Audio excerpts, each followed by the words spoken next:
여러분 반갑습니다. 정혜성 인사드리도록 하겠습니다. 오늘 이 시간 저는 45페이지부터 나가도록 하겠습니다.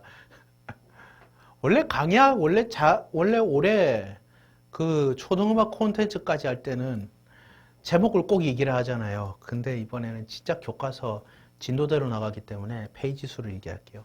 예, 오늘 이 시간 저는 무가선 노면전차 트램부터 시작하도록 하겠습니다. 아시겠죠? 예, 그렇게 하도록 할게요.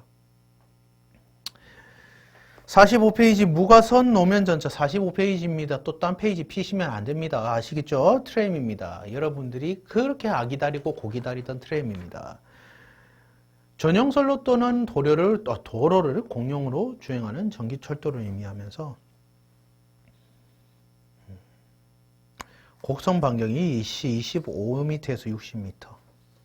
비용, 경관 훼손의 문제, 과다 설계 배제라는 측면에서 기존 지하철과 경쟁력을 확보합니다. 친환경성, 에너지 효율성, 편리성, 경제성의 요구를 충족하는 도시철도 기술을 확보하기 위하여 2차 전지 LPB를 주동용으로 사용합니다.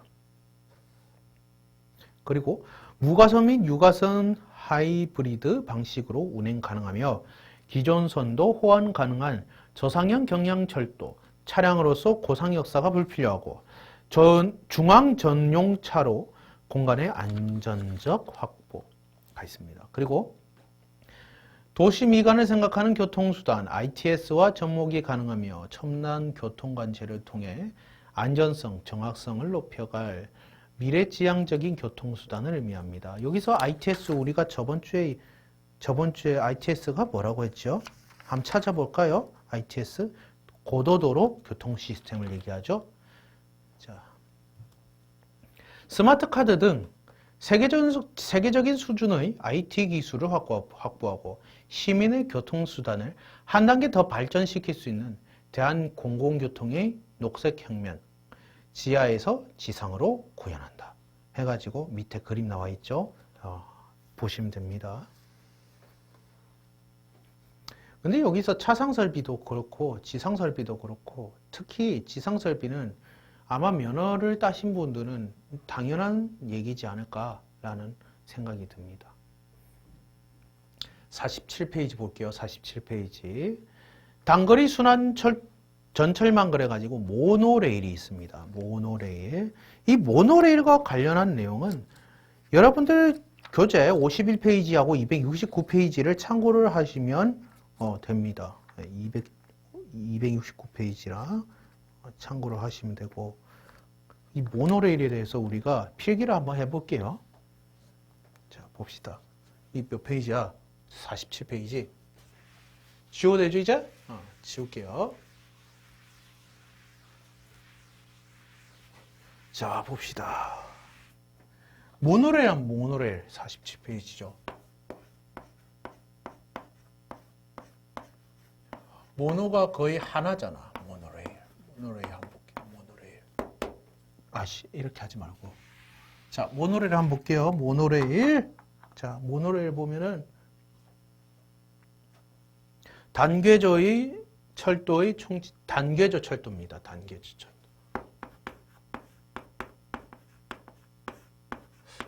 단계조 철도라니까 또 못 알아들으신 분들이 있어서 이 책에는 친절하게 설명이 되어 있는데 궤도가 하나이다.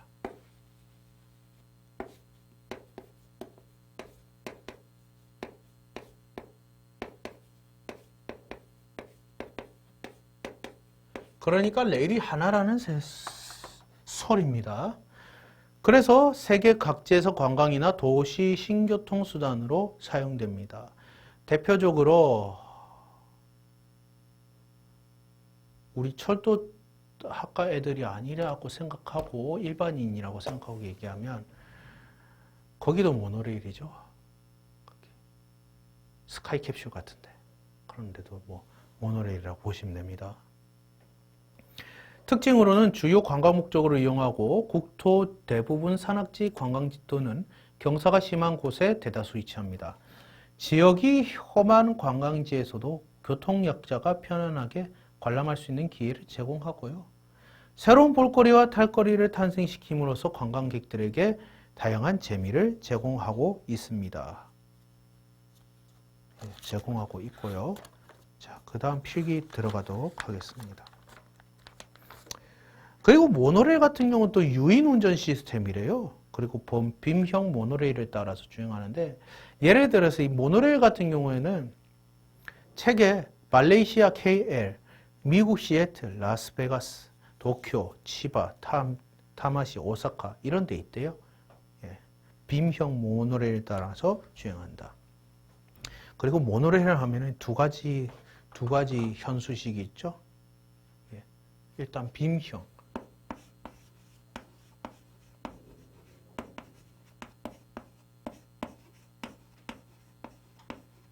레일이라고 필기하고, 첫 번째 과자식입니다.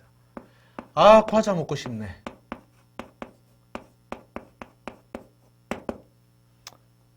여러분들 족발보다 과자고 치킨보다 과자고 그렇습니다. 살을 빼는데 가장 도움되는 거 의외로 우리가 고기를 먹을 그 고기 먹고 싶으면 여러분들이 먹고 싶은 고기 맛이 나오는 과자를 드시면 됩니다. 헛소리하고 자빠졌네. 니 20kg 더 빼야 되잖아, 이 자식아. 죄송합니다. 예. 신이 나서 그래요. 그래도 15kg나 빠졌잖아요, 제가. 모노레일 자, 과자식 볼게요. 과자식 할거 과자 먹고 싶어서 헛소리 했습니다. 모노레일 위로 주행한다.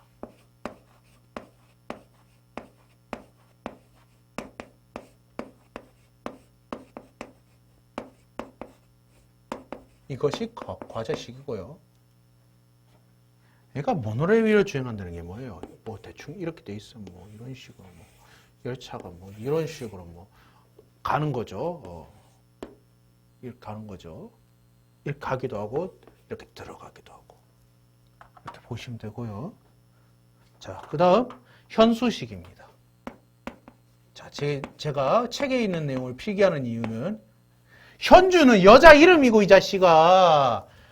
아이씨 어디서 솔로 티를 내는 현수식입니다. 자, 제가 필기를 하는 이유는 여러분들 그렇죠. 책에다가 형광펜 칠해라는 소리예요. 현수식 모노레일에 매달려 주행한다. 이거 일본에는 많이 나와 있죠. 인스타 릴스나 틱톡 보면은 그런 영상이 나와 있더라고. 현수식으로 운행하는 열차를 운행하는 여성 기관사가 있더라고. 또 그것만 또 보제. 아니 있길래 그냥 나는 그 기관사 본 게 아니고 그냥 그 현수식 열차가 신기해서 보는 거예요. 그럼 너도 철떡이네. 난 철자도 모르는데 지금 이렇게 아는 거 보면 감사하게 죄송합니다. 현수식이 있죠. 그러니까 레일에서 매달려서 하는 거죠. 그래서 모노레일에 매달려 주행합니다.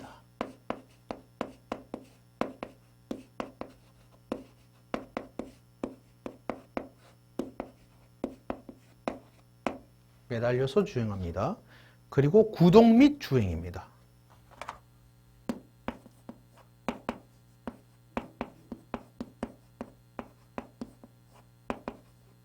구동 및 주행.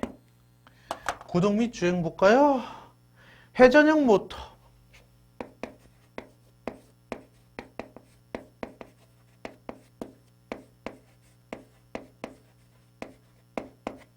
플러스 고무 차륜.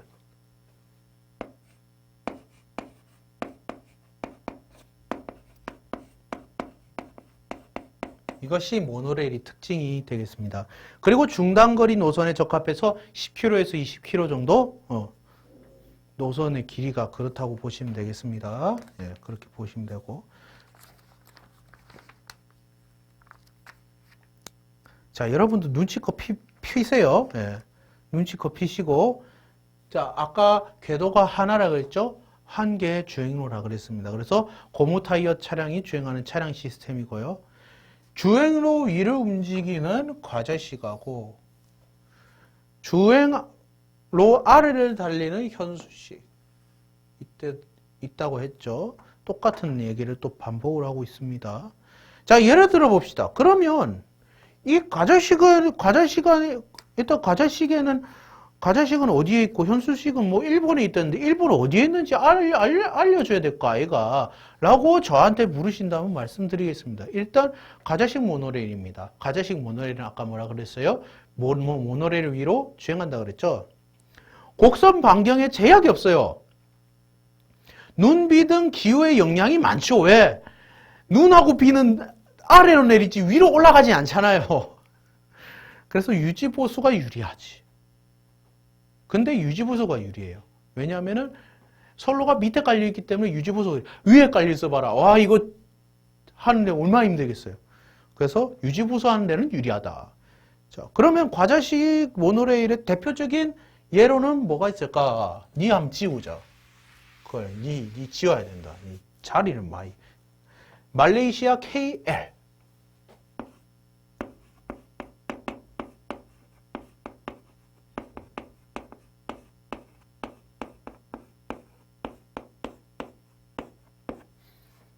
모노레일이 과자식의 대표적인 예라고 책에 나와 있습니다.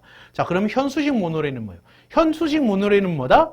모노레일에 매달려 주행하는 것을 현수식 모노레일이라고 그런다. 그러면 특징을 한번 봅시다. 급곡선 구간이 주행이 가능합니다. 그리고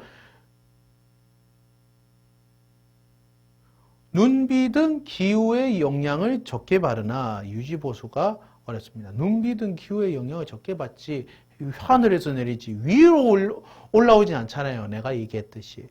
유지보수가 어렵다. 그렇죠. 내가 얘기했잖아요. 레일이 위에 있는데 그거 얼마나 위험해요. 그래서 유지보수가 어려운 건 맞고요.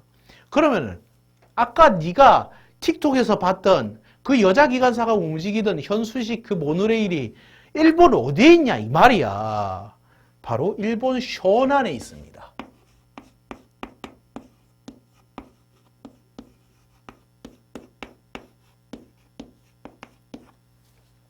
근데 이거 굳이 적을 필요 없는데 갑자기 적고 싶었어요. 예. 일단 그렇습니다. 예. 그렇게 여러분들 알고 계시면 좋겠습니다. 그런 식으로 여러분들이 보시면 되겠고요. 다시 47페이지로 넘어갑시다. 이거를 꼭 47페이지 필기하는 사람이 있다 없다? 있다. 알아서 하세요. 필기를 하시려면 하세요. 보기 편해지지. 그럼 좋죠. 예. 이거 51페이지랑 269페이지 있으면 다 나와 있는 내용이라서 예. 그런 거 참고를 해서 하시면 돼요. 자, 47페이지에 번갈아서 4번 봅시다. GRT Guided Rapid Transit 자기유도 차량이라는 거죠. 봅시다. 버스와 전철의 개념을 혼합한 새로운 교통수단이며 일종의 궤도버스로 줄여서 GRT라고 부르고 자기유도 차량이라고 칭합니다. 버스와 전철의 장점을 취한 차량으로 버스처럼 고무 차바퀴가 달려있지만 중앙 분리대 옆에 있는 너비 2.5m의 전용 주행로를 달립니다. 그래서 차량과 도로의 자기장을 이용한 운행 유도 장치가 부착되어 있어 무인으로 운행이 가능하며 운행 정보 제공 시스템, 지하철과 같은 사전 요금 지불 방식, 수평 승하차, 시설 등을 갖춘 정거장을 설치할 수 있어 도시철도와 같이 시간이 정확하고 신속하며 편리한 교통수단입니다. 그리고 운행비가 저렴하고요. 연료는 현재 CNG, 천연 압축가스죠. CNG 등 화석 연료를 사용합니다. 표준 속도는 30km/h. 뭐예요? 1시간당 30km를 간다는 얘기예요. 네, 이렇게 알고 계시면 되고요. 자, 그 다음에 경전철입니다. 경전철. 자, 경전철 몇 페이지예요? 48페이지예요.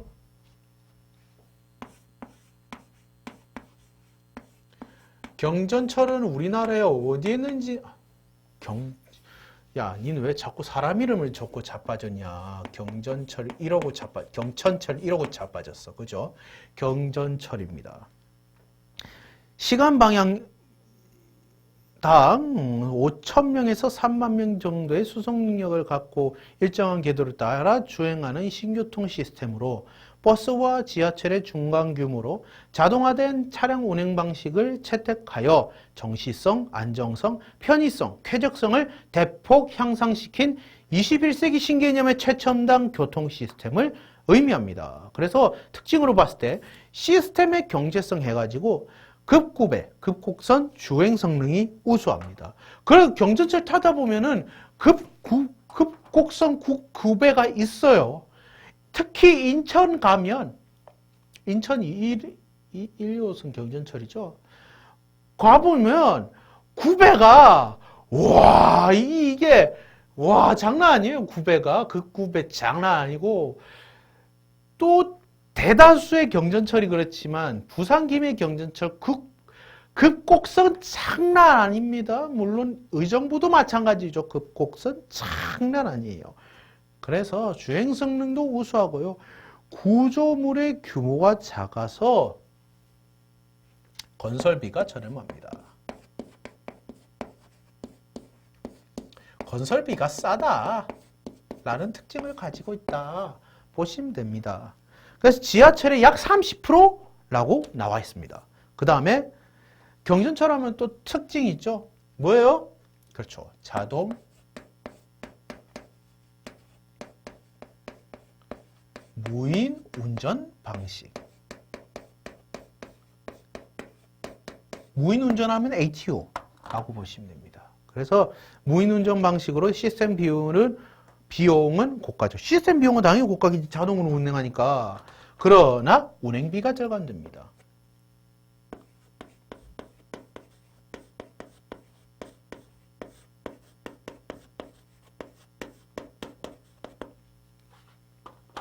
그래서 장기적 측면에서는 경제적입니다.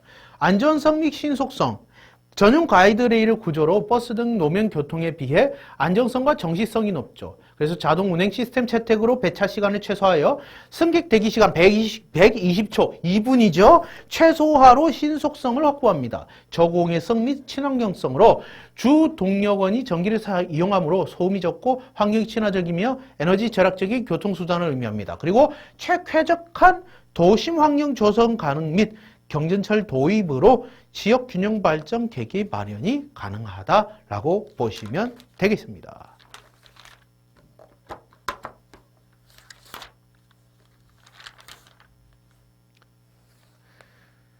6번 49페이지죠.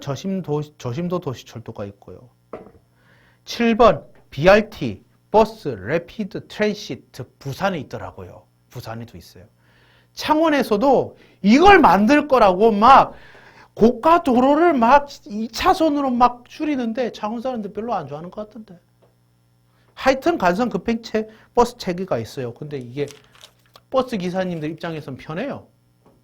생각을 해보세요. 버스 아니 특히 러시아어 기간 때는 버스 기사 얼마나 스트레스 많이 받겠어요. 내가 늦고 싶어서 늦었냐. 근데 손님들은 자꾸 뭐라 그러잖아요. 그러니까 BRT가 생긴 거잖아. 근데 BRT 나왔다고 뭐 그만 얘기할게요. 자, 그러면 우리 진영하고 50페이지 가봅시다. 바이모달 트램 읽어보세요. 9번 우리 9번 한번 해볼게요. 9번 할 차례입니다.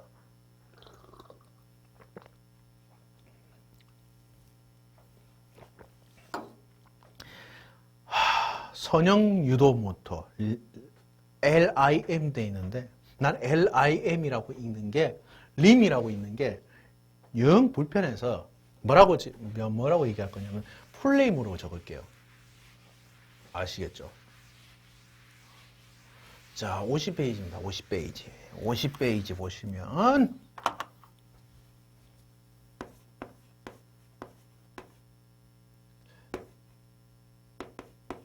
리니어 인덕션 모터라고 되어 있습니다. 이게 림이래요. 선형 유도 모터라고 하죠.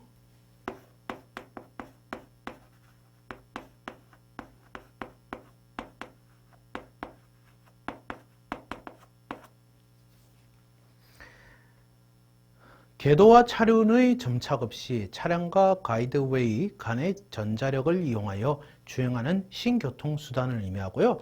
일반 철제 차륜과 동일한 형태이나 구동대차가 없고 차륜은 단지 상부 하중을 레일에 전달하는 역할을 얘기합니다.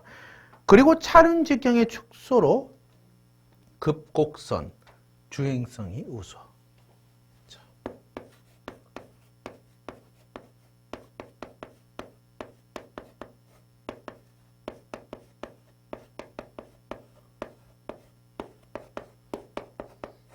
우수합니다.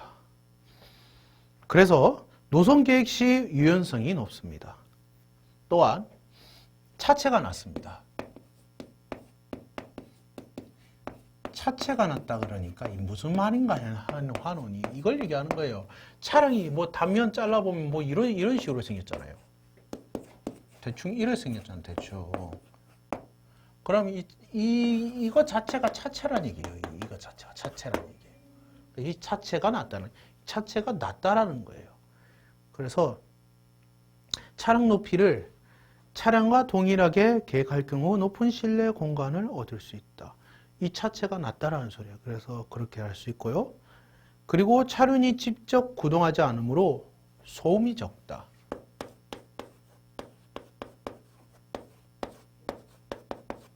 라는 걸 알 수가 있죠. 이렇게 보시면 되고, 자기 분상열차는 내가 대충 설명했지만 책에 정확하게 설명이 나와 있어요. 보세요. 바퀴가 없어 자석의 힘으로 떠서 선형 전동기의 힘으로 달리는 열차로 궤도와의 비접촉 주행으로 소음 진동이 작고 분진이 발생하지 않는다. 회전체가 없는 관계로 유지보수가 저렴한 경제적인 시스템을 의미합니다. 아시겠죠? 그럼 우리 선형 유도 모터에 대한 내용을 270페이지 보시면 또 자세하게 나와 있어요. 여기에 대한 내용도 필기할 내용들이 있으니까 한번 볼게요. 요 리니어 인덕션 모터 같은 경우에는 회전형 유도 전동기를 절단하여 펼친 구조입니다. 그래서 이것도 슬립백이에요. 쉽게 말하면 여러분들 틱톡에 나오는 슬립백 있잖아요. 예, 슬립백 중학생이랑 같은 원리라고 보시면 돼요. 아닌가? 아니다. 미안해요. 아니네. 내가 잘못 설명했네요. 아니에요. 회전 유도 전동기를 절단하여 펼친 구조는 회전 유도 전동기가 그냥 이렇게 펼쳐지는 느낌이라고 보시면 돼요. 슬립백하고는 전혀 관계없어요. 예. 그리고 차체 측 1차 코일과 차체 측 1차 코일과 2차 도체판이 직접 추진력을 발생하고요. 그리고 리니어 모터와 이체 도체판 뭐 어쩌고 저쩌고 나와 있네요. 여러분들 알아서 읽어보시면 되고, 차량과 가이드웨이 간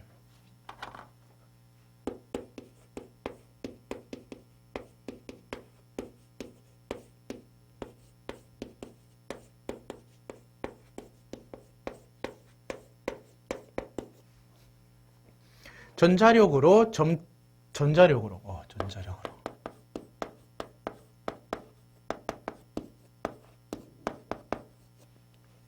접착력 없이 구동합니다.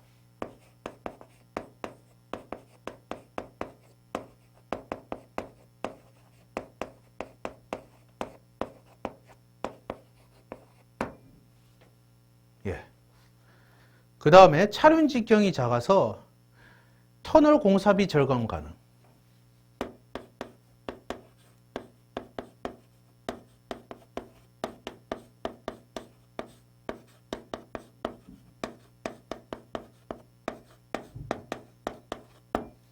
이 되겠습니다.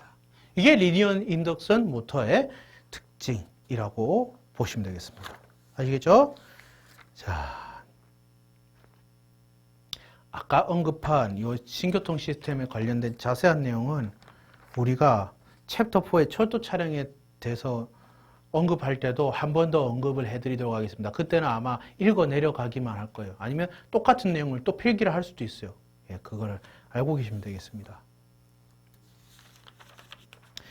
이제 52페이지 들어가 봅시다. 52페이지 보시면 철도 미래의 가치와 향후 과제가 있습니다. 철도 시스템. 자, 괄호 1번 철도 시스템의 안전성, 신뢰성 향상 강화 있습니다. 철도의 안전성 및 신뢰성을 비약적으로 향상시키기 위해서 철도 사고 방지 대책 등의 고지능화, 철도 시스템과 탈선하기 어려운 대차의 개발, 지진을 비롯한 자연 대책을 진행시킴, 지능열차에 의한 안전성, 신뢰성 향상, 탈선 충돌에 의한 안전성 향상, 기상재해에 대한 안전성 향상, 지진에 대한 안전성 향상을 이루고 있다. 그놈의 안전성 향상이 너무 중요한가 봐요. 괄호 2번 에너지 고효율 철도 시스템 구축 방안. 에너지를 고효율로 이용하는 철도 시스템을 구축하기 위해서 공기저항 저감, 기계의 효율화, 경량화 등에 의해 수송비 에너지를 저감하는 차량과 인 킬로미터당 운전 에너지 소비량을 저감하는 새로운 전력 공급 방식 추진 중임. 전동 차량의 에너지 소비 저감, 전력의 신공급 시스템을 진행 모색, 타 교통수단과의 배기가스 배출량 비교 감소에 따른 보조금 지원, 교통혼잡 감소를 위한 도시철도 편익 산정 프로그램 지원 체계 구축. 괄호 3번 유지보수의 혁신. 유지보수 비용의 저감을 기하기 위해 유지보수 대상물의 상태감시 수법과 이상검지, 진단기술 및 변화 예측 수법의 확립 등을 행함. 대규모 개량을 필요로 하는 구조물에 대한 리뉴얼 기술을 개발을 행함. 괄호 4번 철도 네트워크 유지 발전.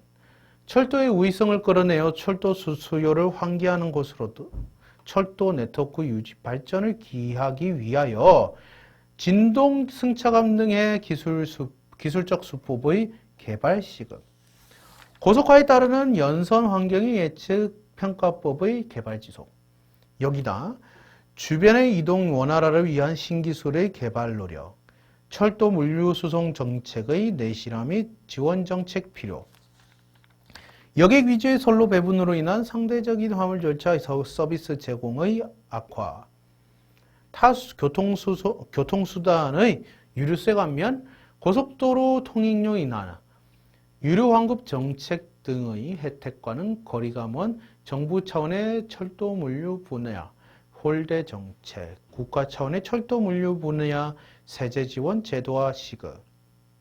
괄호 5번 철도 역할의 재인식 확산 필요, 철도 역할 증대를 위한 선순환 구조 유지 마련, 법국가적인가, 이 오탄지도 잘 모르겠네요. 법국가적인 차원에서의 철도 투자 확대, 철도 운영 효율화, 자동차 및 타 교통수단의 수요를 철도 교통으로 흡수, 철도 수송 분담 증대, 사회적 비용 감소. 괄호 6번입니다. 국가 차원의 철도 분야 정책 지원의 다변화와 진정성 있는 정책,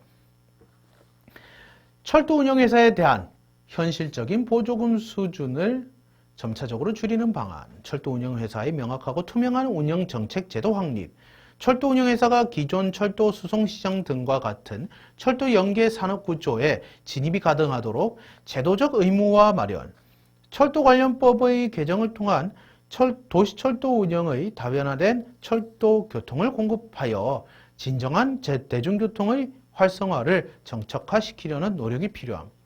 경영 및 전문화된 철도 교통 과업에 대해서는 다른 부분과 근무하던 고급 전문가 채용 정책 마련.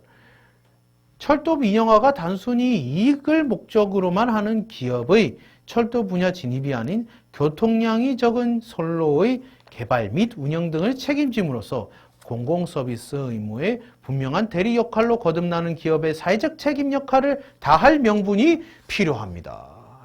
라고 나와 있습니다. 그래서 55페이지에 철도 기술 연구 사업 나와 있네요. 알아서 읽어보시면 되겠습니다.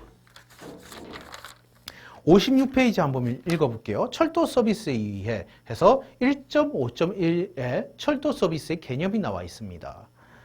철도란 철도 위를 동력으로 차량을 견인하여 여객이나 화물을 운반하는 넓은 의미의 육상교통기관을 얘기합니다. 그래서 사람 또는 물건의 장소적 이동을 위해 존재하는 운송사업으로 고객 또는 기업의 필요와 요구를 충족시켜 줌으로써 고객에게는 편익을 위해 제공하며 삶의 질을 높여주고 다른 산업에는 운송비를 절감, 경제성장의 토대를 제공할 수 있는 역할을 담당합니다.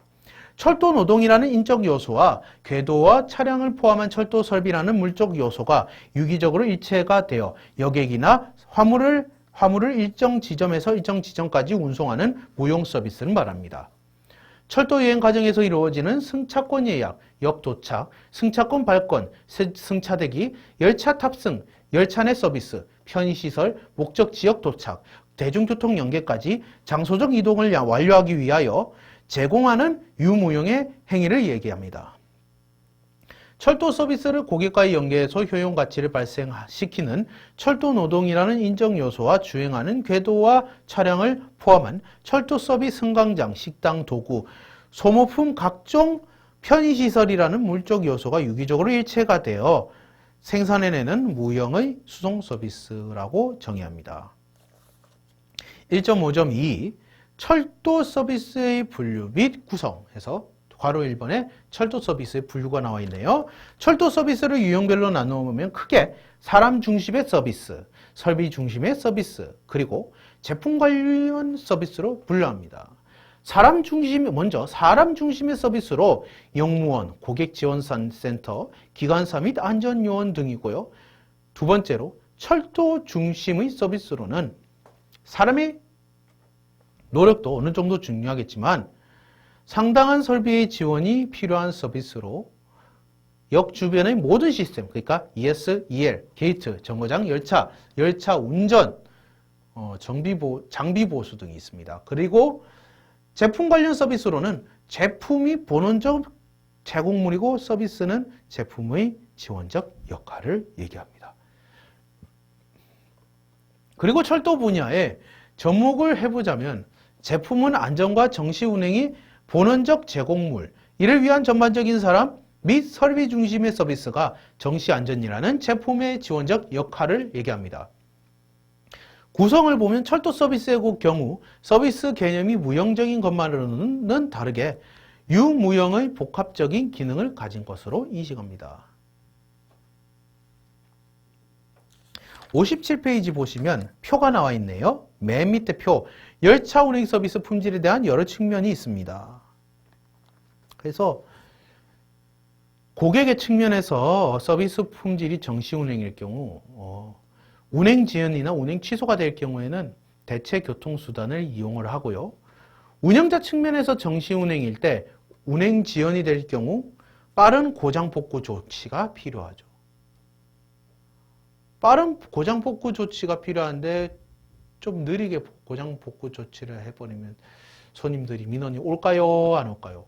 겁나 옵니다. 그리고 운행 취소가 될 때는 어떻게 돼요? 예비 편성을 투입을 누가 시켜줘야 된다? 거기 관제에서 시켜도 일단은 기관사는 할 게 없어요. 그때는 기술팀에서 예비 차량을 투입을 시켜줘야 돼요. 이거는 예비 편성 투입은 이미 준비가 되어 있어야 돼요. 운영회사에서. 그래서 그게 필요하다는 거고요.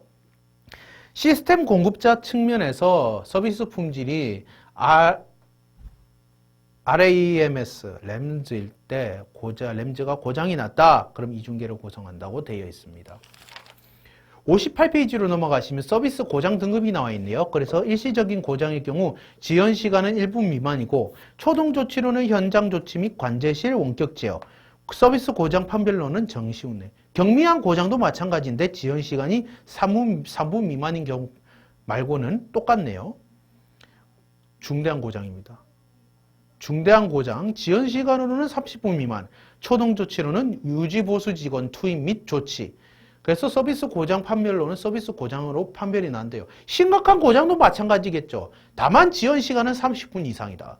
그래서 초동 조치로는 필요시 운행 중단 및 타교통 이용 안내가 되겠습니다. 그 다음 내용들은 다 읽어보시고요. 어려운 내용 나와있다.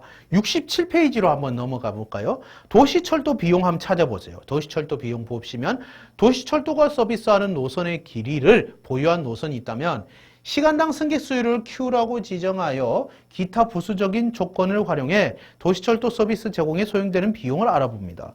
그래서 도시철도 서비스 총 비용은 도시철도 공사의 비용 플러스 차내 시간 가치 플러스 대기 시간 가치 플러스 적금과 배분 시간 가치 플러스 환승 시간 가치로 정리되어 공식을 성립할 수가 있게 됩니다. 경제학적 편익 측면으로 봤을 때는 편익 측면은 철도교통 건설 후 철도 이용자를 포함한 모든 교통수단 이용자가 향유하는 직접 편익과 간접 편익으로 나눌 수가 있게 됩니다.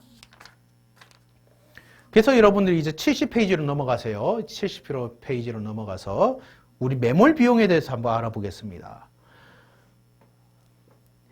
매몰 비용은 이미 매몰되어 버려서 다시 되돌릴 수 없는 비용, 즉 의사결정을 하고 실행한 이후에 발생하는 비용 중 해소할 수 없는 비용을 말하며 환물 비용은 미래의 비용이나 편익에 도움되지 못할 때 쓰입니다. 그래서 일단 지출하고 나면 회수할 수 없는 기업의 광고 비용이나 R&D 비용이 이에 속한 연구 비용을 얘기하는 것 같아요. R&D 얘기하는 거 보니까 그래서 매몰 비용의 효과라는 것이 뭐냐면 이미 투자한 시간과 비용을 계속 유지하는 현상을 보이는 효과를 의미한다고 책에 나와 있네요. 자, 71페이지 보세요. Public Service Obligation이라고 나와 있는데 이것의 약자로 PSO라고 합니다. 이 PSO라는 게 뭐냐면 공익 서비스 의무라는 뜻입니다. 그래서 철도의 공익성을 위해 노약자, 학생 등에 대해 철도 요금을 할인해 주거나 적자 노선 및 적자역을 유지함으로써 빚어지는 적자 부분을 정부가 의무 보조금으로 지원해 주는 것을 의미합니다. 철도 시장의 경쟁 요건에 가지고 표에 나와 있네요. 한번 읽어볼까요? 시장 구조, 단기로는 시장이 최소한 2개의 운영자를 허용할 만큼 수요가 존재하고요. 장기적으로 봤을 때는 새로운 운영자가 진입한 후에도 수요가 증가하고 가격 경쟁이 가능한 구조를 의미합니다. 비용 구조적 측면에서 단기적인 측면을 볼까요? 새로운 운영자에게도 이익이 발생하고 수익 구조에서 PSO 분리가 가능하다고 되어 있네요. 장기적 측면으로 봤을 때는 경쟁을 통한 비용 절감이 새로운 참여자를 유도, 기술 발전을 통한 비효적 비용 절감이 있습니다. 그래서 경쟁과 PSO의 구분으로 성과를 향상시킨다. 아까 PSO가 뭐라고 했죠? 책에 다 나와 있죠? 공익 서비스 의무를 말한다. 진입 장벽 글 볼까요? 경쟁 도입 이후의 법과 기술의 발전으로서 면허, 안전기준, 운영규정, 예약 시스템의 도입, 상호 운영의 문제, 노하우의 이전, 장비의 기술 수준을 나와 있다고 철도학계 논문집인 이용상 박사님인가요? 유럽 철도 교통시장의 경쟁체제 도입 사례 연구에 나와 있는 내용이 되겠습니다. 아직 몇 분이 남아있노? 7분이 남아있네요. 철도계. 제가 제일 자신 없는 챕터 2 철도계 좀 하고 강의 마치고 다음 주에 철도계획 이어서 나가도록 할게요. 예. 자, 우리 철도교통에 의해 철도교통공학에서는 무엇을 우리가 살펴볼 것인가에 대해서 대략적으로 우리가 한번 살펴보았습니다. 그렇다면 이제 철도교통공학 챕터 2에 나오는 철도계획에서는 어떤 내용이 나와 있는지 같이 한번 공부해 보도록 하지요.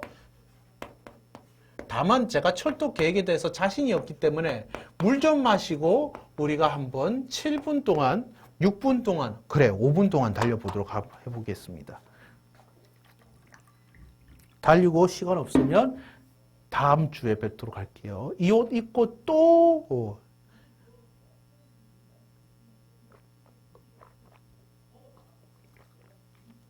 큰 강의실에도 열정적으로 강의하시는 분이 또 오셨네요.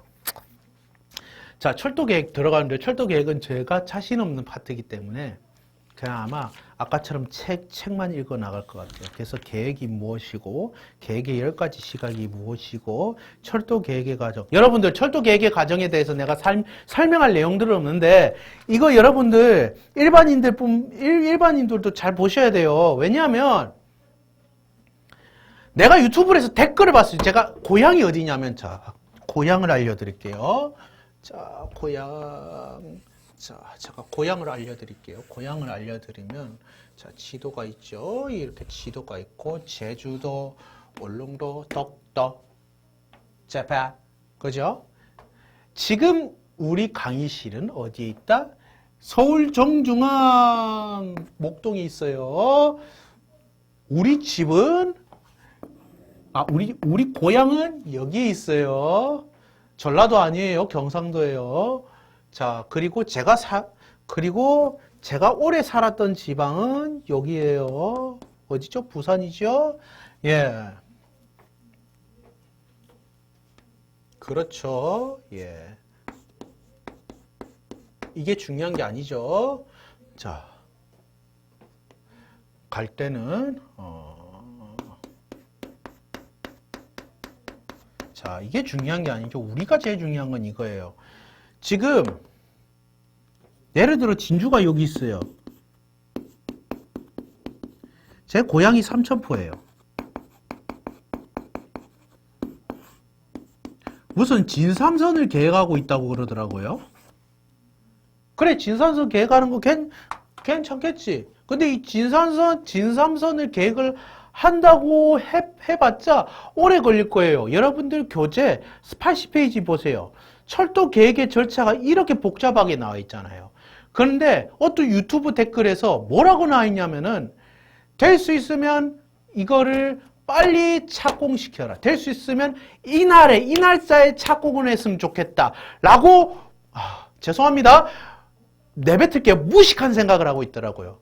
근데 보시면 그런 걸 계획을 결정하려면 한번 읽어볼까요? 관련 자료를 조사해야 되지, 철도 수요를 예측해야 되지. 사실 여기서 탈락이긴 한데 기본 계획을 수립해야 되지, 기본 계획을 심의해야 되지, 철도 시스템 운영 계획을 해야 되지, 기본 설계 작성하고 도시 계획을 결정하고 노선을 선정하고 실시 설계를 하고 도시 계획 지적을 승인하고 사업 면허 및 사업 계획을 승인하고 건설 공사 시행으로 인해서 국토교통부 장관이 확인이 되는 상황에서 사업을 개시해야 된다는 거예요. 80페이지에 그렇게 나와 있어요. 그래서 이걸 철도 계획을 여러분들 내가 지금 언급하고 있는 이 분야 자체가 일반 사람들은 너무 만만하게 보고 있어요. 음악도 만만하게 보고 있지. 철도도 왜 국민 여러분들 왜 철도를 만만하게 보시냐 이 말이에요. 여러분들 철도 계획에 있어서 이렇게 수많은 과정들이 많은데 이런 걸 왜 만만하게 보시냐 이 말이에요. 지금 이제 수업 시간 다 끝나가니까 그거 한마디만 하겠습니다.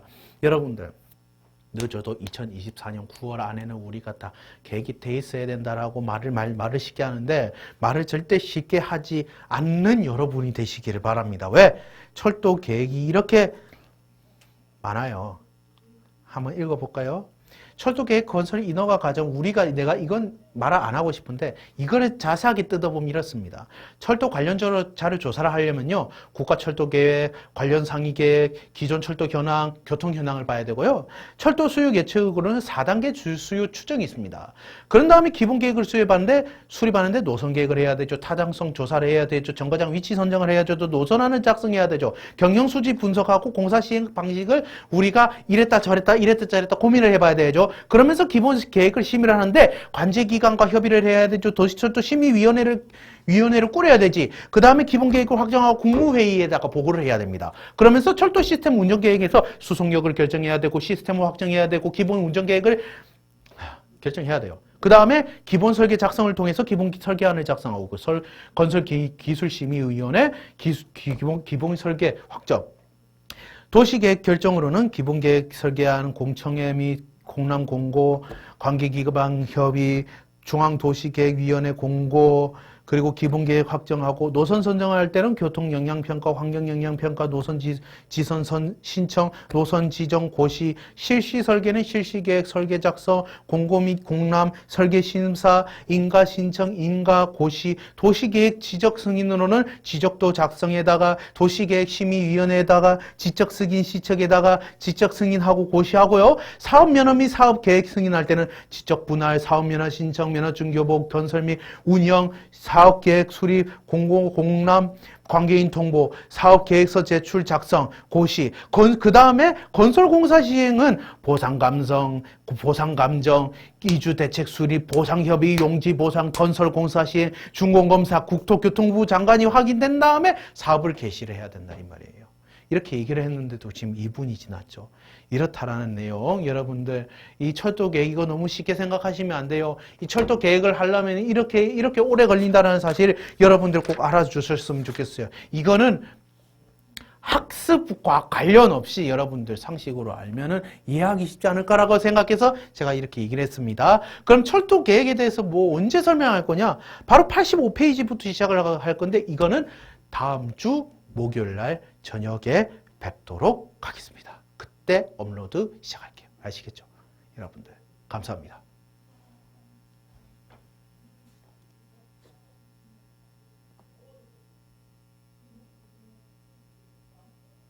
왜, 왜, 왜 이렇게 렉이 걸리냐? 그렇지.